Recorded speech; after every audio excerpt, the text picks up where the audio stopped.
Olá.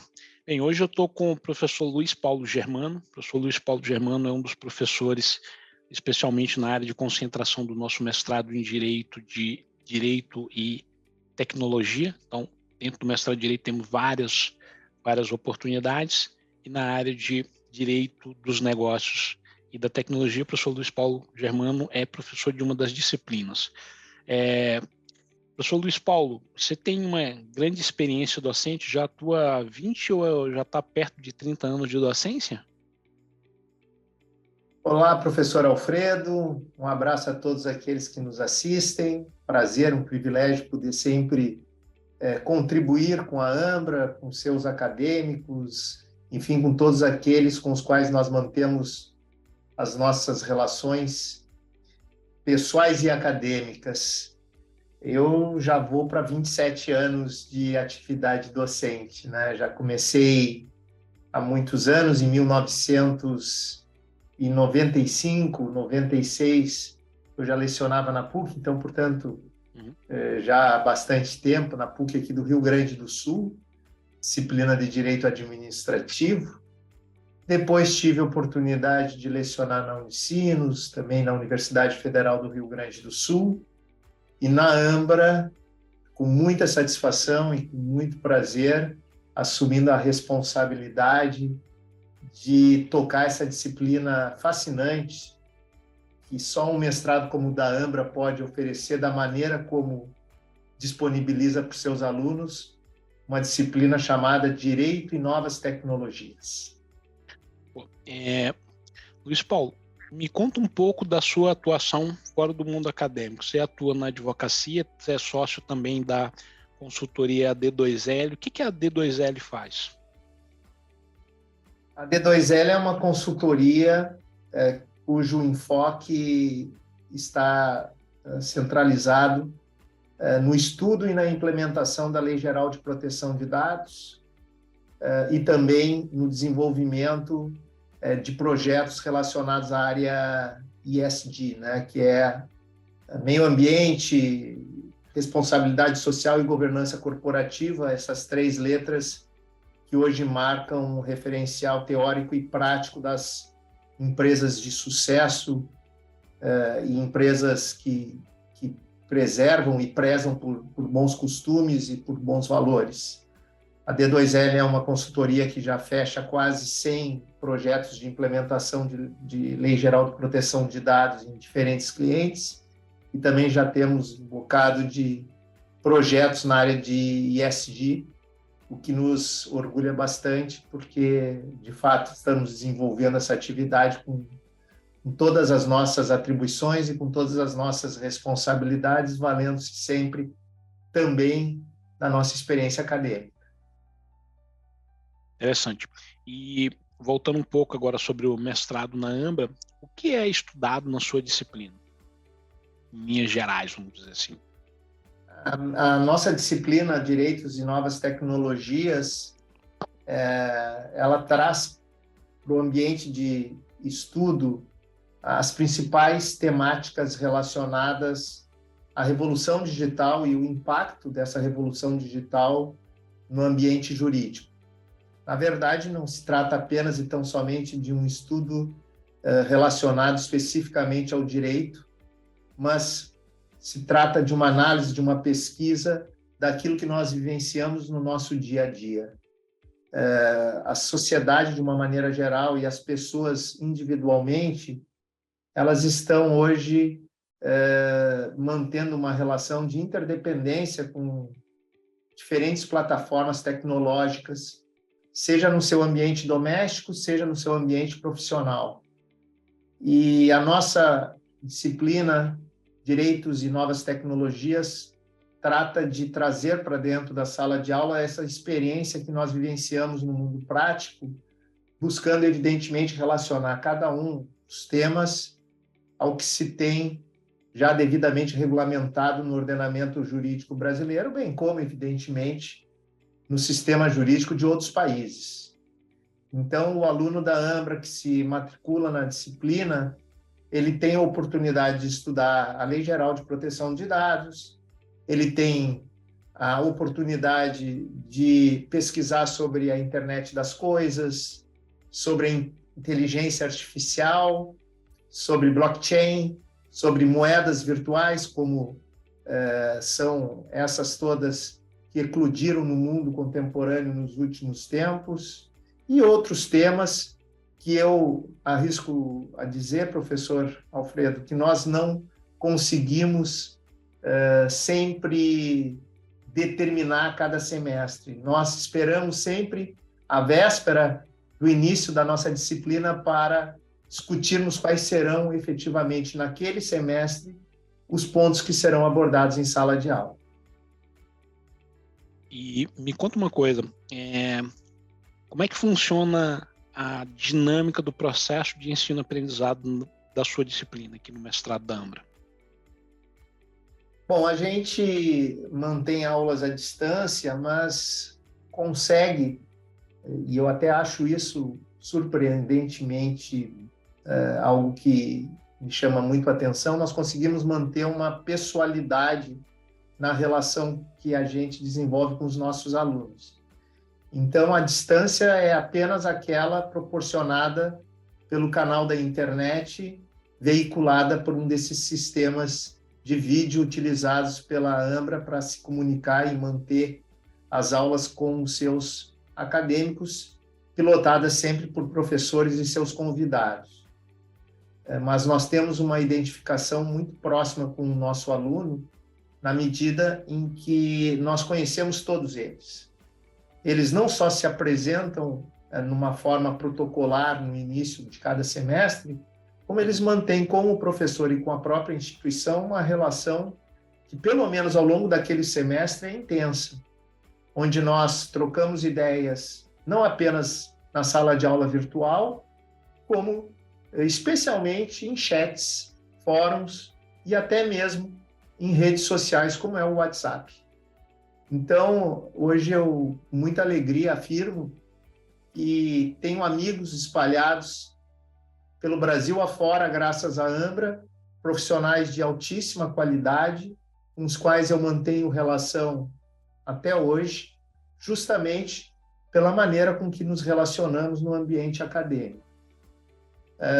Nós temos aulas que normalmente se realizam de maneira expositiva, onde, evidentemente, o professor projeta um vídeo, projeta slides para os alunos, buscando sempre, obviamente, enfocá-los na sala de aula com uma perspectiva prática daquilo que eles vivenciam no seu dia a dia, seja no trabalho, seja no comércio, seja dentro de casa.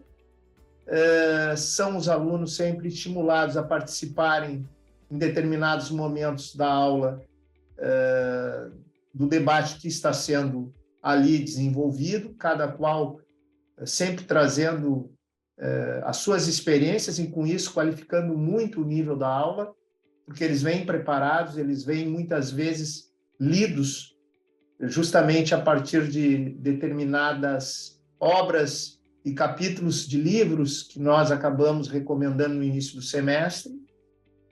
E a análise para fins de avaliação de cada aluno, ela leva em consideração, evidentemente, esse nível de participação do nosso discente, seu nível de interesse.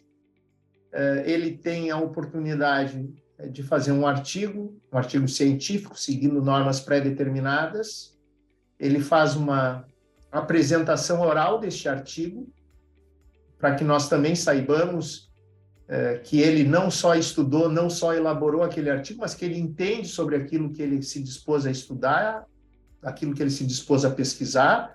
Uhum. E, nesse entretempo, nós fazemos uma primeira avaliação a respeito da primeira entrega, sugerimos modificações no sentido de melhorar a qualidade daquele trabalho, e aí nós temos um segundo momento, onde o aluno entrega em definitivo o seu artigo. Então, basicamente, a avaliação é feita dessa maneira.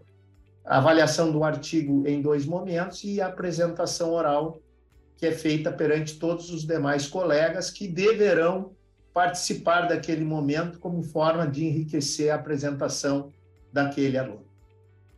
Ótimo.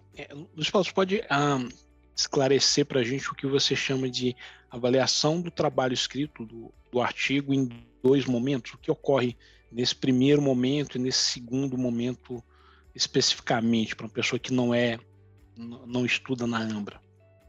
Nós precisamos compreender, professor Alfredo, que o aluno ele não é uma máquina, né? Então, um aluno que trabalha conosco, e essa é uma preocupação que nós temos, ele normalmente é uma pessoa que está inserida no mercado de trabalho ou está inserida exclusivamente no ambiente acadêmico. E, ao lado disso, tem lá suas responsabilidades de casa, de família, de filhos, empresariais, profissionais. Então, nós estabelecemos que ele terá até uma determinada data um momento para fazer uma primeira entrega deste artigo. A gente não espera que este artigo, neste primeiro momento, ele esteja completo ou que ele esteja redondo, né? Ele é uma primeira amostra desse trabalho que é feito pelo aluno e que é submetido ao crivo do professor. E com isso nós lemos esse artigo e fazemos, assinalamos aquilo que entendemos que deva ser melhorado, aquilo que deva ser substituído, aquilo que deve ser objetivo do aluno de melhoria, aquilo que nós entendemos que deva ser suprimido e devolvemos para esse aluno com essas anotações. Ou seja, esse aluno ele não recebe apenas e tão somente uma nota a respeito dessa primeira entrega, mas ele recebe, acima de tudo, informações do professor no sentido do que ele tem que melhorar. Depois, ele tem mais alguns dias para melhorar esse seu trabalho, para completá-lo. Muitas vezes, o aluno até aproveita essa sugestão do professor para mudar algum enfoque que não era o seu na origem e que, a partir das aulas e das sugestões que nós trazemos, ele passa a entender como sendo necessário. E aí ele tem a entrega definitiva com a qual nós finalizamos a nota dele. Perfeito. E eu estava olhando aqui na sua última disciplina, nós tivemos 12 mestrandos que estavam, então tá ali dentro da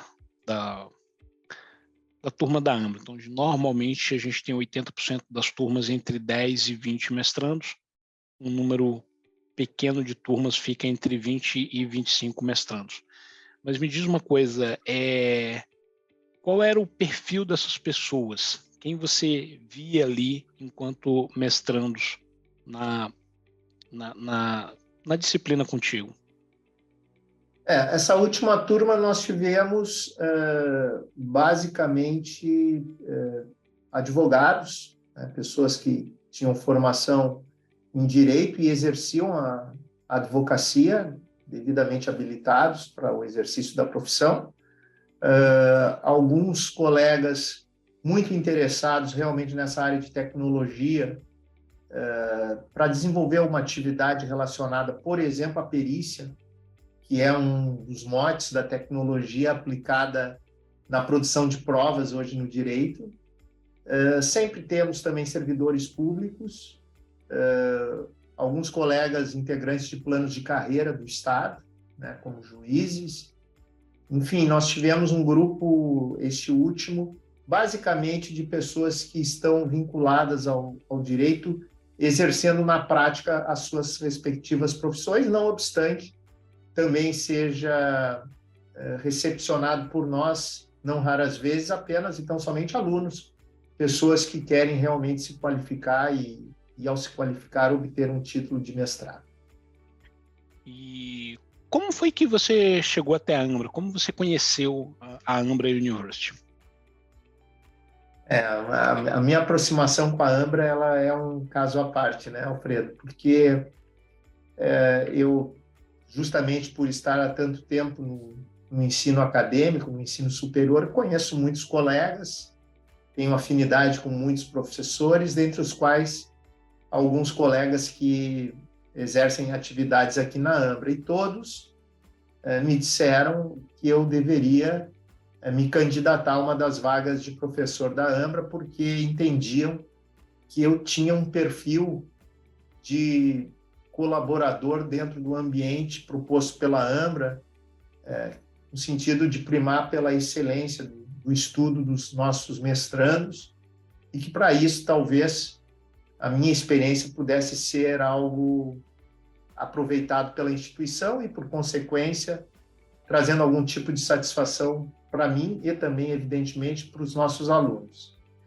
Então, eu procurei o professor Alfredo, né? Coincidentemente, eu estava nos Estados Unidos e conversamos lá nos Estados Unidos, eu nos Estados Unidos, professor Alfredo por telefone, conversamos mais de hora sobre a oportunidade e me foi, então, encaminhado o processo de admissão, quando, então, eu me submeti a 5 etapas, né? Um verdadeiro concurso público para a gente integrar o corpo docente da AMBRA, né? Então, tivemos aqui etapas de conhecimento, de gravação de vídeo, porque nós aqui nos relacionamos basicamente por vídeo, né?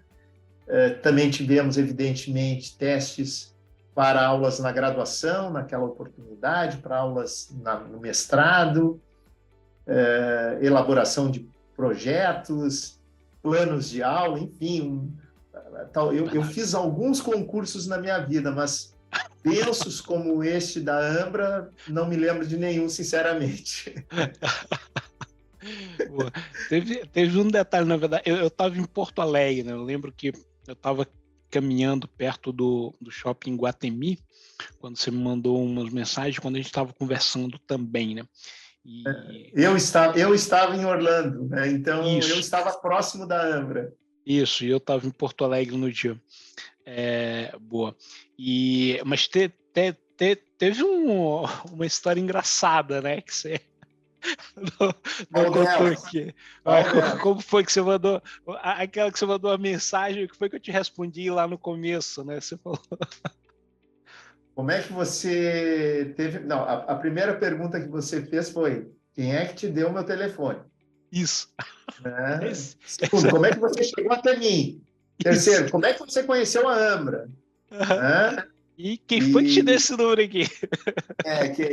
Quem é que te deu? Como é que você ficou sabendo? Uhum. Então, eu comecei a achar que eu estava cometendo um ato ilícito, né? Mas a minha ambição e meu desejo de me tornar professor da AMBRA fez com que eu passasse por aquele momento de instabilidade emocional. Eu lembro que eu perguntei, você falou, eu conheço alguns professores da AMBRA. Eu falei, quem? Quem? Exatamente, quem? Dá o nome aí da pessoa, né? Mandando um abraço aqui já para o professor Rafael e o professor Ederson, né? Nossos queridos colegas. Boa, professor Ederson, boa. Eu lembro que você comentou. Isso, exatamente, o Rafael e o Ederson. Eu lembro que você comentou sobre os dois na época, né? Foi curioso. Né? E tivemos aquele episódio, antes de iniciarmos a disciplina, de montarmos um curso de curta duração, em companhia da professora Iris Gussovski, também colega nossa aqui da AMBRA, sobre Lei Geral de Proteção de Dados, um curso que foi ao ar pelo YouTube e que nós tivemos mais de 1.000 inscrições. Evidentemente que, por ser um curso gratuito, lá no final a gente acaba tendo menos assistentes, mas na origem nós chegamos a ter 1.000 inscritos e depois chegamos a ter aí perto de 80, 90 assistentes. E foi muito bacana, foi muito legal, porque também daquele curso que foi disponibilizado gratuitamente pela AMBRA aos interessados, nós criamos algumas outras relações importantes. Interessante. Depois nós nos encontramos em Porto Alegre e foi muitas conversas, mas muito bom. Luiz Paulo, me diz uma coisa, na sua visão de professor, o que você acha que a AMBRA tem de melhor? Eu sabe que eu estava pensando nisso, Alfredo, porque antes de nós iniciarmos aqui a nossa conversa, eu te disse que eu não gosto de ficar pensando em respostas, porque eu acredito que esse é um momento da espontaneidade, da gente ter que falar justamente aquilo que a gente pensa sem, para isso, ter que ficar preparando o que se vai dizer. Sim. E eu estava pensando justamente numa coisa, é uma pena que as pessoas conheçam tão pouco a Ambra, né? Porque a Ambra é um ambiente, eu estou falando, obviamente, do cenário acadêmico nacional, né? Uhum. Porque nós temos uma profusão de universidades, entidades com poder econômico muito forte, que acabam se fazendo mais presente na mídia e acabam tendo mais estrutura e mais possibilidades de alcançar, muitas vezes, os alunos do que propriamente nós. Mas eu vejo assim, a Ambra, ela dá oportunidade para que o professor seja exatamente o que ele puder e quiser ser, né? Ou seja, nós aqui na Ambra podemos exercer a nossa atividade da maneira mais espontânea possível, trabalhando cada tema da maneira que entendemos que seja a melhor forma de exposição e de aprendizagem para o nosso aluno. Então, esse é um ponto fundamental. A gente não fica restrito assim, porque tem que fazer isso, porque tem que fazer aquilo, porque tem que falar de A, tem que falar de B. Não. A gente vai levando a matéria de maneira muito leve e possibilitando que o aluno ele seja partícipe desse momento de exposição do professor. E do lado do aluno, obviamente, a gente não tem outra maneira de aferir isso, senão pela própria manifestação dos nossos alunos, a gente vê pessoas que estão muito à vontade conosco e que, ao final da disciplina, agradecem pela oportunidade de terem somado algo em suas vidas. E eu não vi alguém se queixando, não é o meu caso, né? Mas eu não vi ninguém se queixando da instituição pela instituição proporcionar aulas ruins ou por ela colocar professores despreparados. Claro que sempre haverá um professor mais técnico, outro mais prático, outro mais irreverente, outro mais sério, mas isso faz parte da pluralidade da instituição e aquilo que efetivamente é bom para a estabilidade de uma relação acadêmica. Então, a Ambra, eu acredito que ela encanta. Se os alunos tiverem a oportunidade de cursar uma disciplina, de fazerem uma experiência com o nosso método de ensino, que não é pesado, as aulas são online, mas não é pesado. Nós temos um conteúdo gravado e de tanto em tanto tempo ele se renova, porque o mundo ele não é estático, mas nós temos semanalmente, ou às vezes 2 vezes por semana, aulas síncronas com os nossos alunos, em que o professor está ao vivo. Está dentro da sala do aluno, está dentro da casa do aluno, e o aluno está dentro da casa do professor. Ninguém, absolutamente ninguém, com a câmera fechada. Todo mundo fazendo questão justamente de poder interagir um com os outros. Então, a Ambra, ela consegue deixar as pessoas à vontade, seja o professor, sejam os alunos. E isso é o primeiro passo para que nós tenhamos um ensino de qualidade. Interessante. Bem, meu caro professor Luiz Paulo Germano, agradeço você por esse bate-papo com o professor. A ideia é a gente ver a perspectiva que os professores têm sobre a instituição e comentar aqui para a gente disponibilizar na internet para que as pessoas possam ter um pouco mais de informação sobre como funciona tudo na Ambra. Muito obrigado por estar aqui conosco e vamos ainda construir muitos projetos, muitas ações educacionais juntos. Obrigado, Alfredo. Por estar ao lado da Ambra. Obrigado, Alfredo. Eu quero aproveitar esse finalzinho para convidar aqueles que nos assistem para conhecer a Ambra, visitar o nosso portal, visitar os nossos conteúdos, conversar com o nosso diretor acadêmico, buscar mais informações a respeito dessa instituição e que possam estar conosco, né? Porque a Ambra, sem dúvida nenhuma, é uma instituição que preza pelos seus alunos, preza pela qualidade do ensino e valoriza bastante esse momento de interação de uma sala de aula, ainda que virtual, mas mesmo sendo virtual, é muito mais prazerosa do que muitas vezes nós identificamos no ensino presencial. Obrigado, um abraço a todos. Obrigado, meu caro. Um grande abraço.